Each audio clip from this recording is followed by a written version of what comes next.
मनीषा मत्ता ने लिखा है, अनंत श्री जी, आत्मज्ञान, तत्व ज्ञान और ब्रह्म ज्ञान में क्या अंतर है?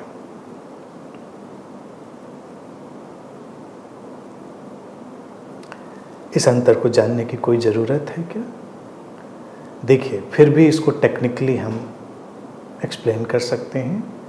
तत्व ज्ञान, जो भी फिलॉसफी है, उसको हम तत्व ज्ञान कहते हैं। इसीलिए जो उसका जानने वाला उसको तत्वज्ञ कहते हैं। जो भी ये चिंतन है, विचारणा है, वो तत्व ज्ञान हुई। यानी कि ज्ञान की जो पूरी स्थिति है, जो फैलाव है, एक्सपेंशन ऑफ नॉलेज है, तत्व ज्ञान है। आत्मज्ञान,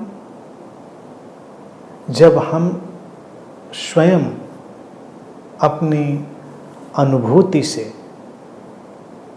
अपने प्रयोगों से उस ज्ञान का साक्षात्कार करते हैं, यानी कि वो हमारे लिए बाहर का ज्ञान ना होकर हमारा अनुभूत ज्ञान बन जाता है, तो आत्मज्ञान हो गया।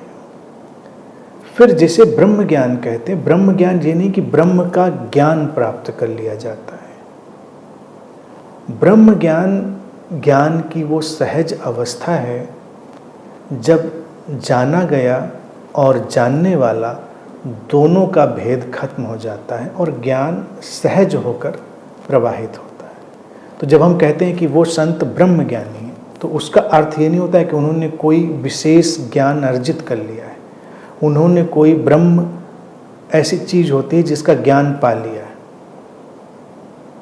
ब्रह्म ज्ञानी का अर्थ इतना है कि पहले इस व्यक्ति के लिए ज्ञान बाहर का था, बारोड था, फिर इसके लिए ज्ञान अपना हुआ, अपने अनुभव और अपने साक्षात्कार का विषय बना, फिर इसके लिए वो भी समाप्त हो गया।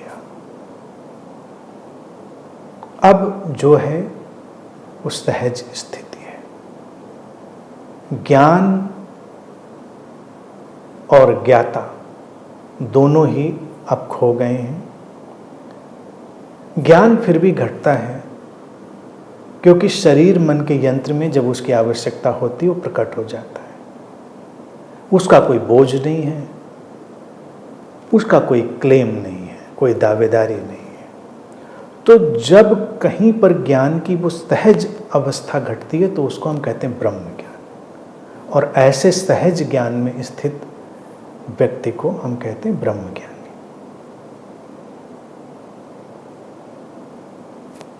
क्लियर?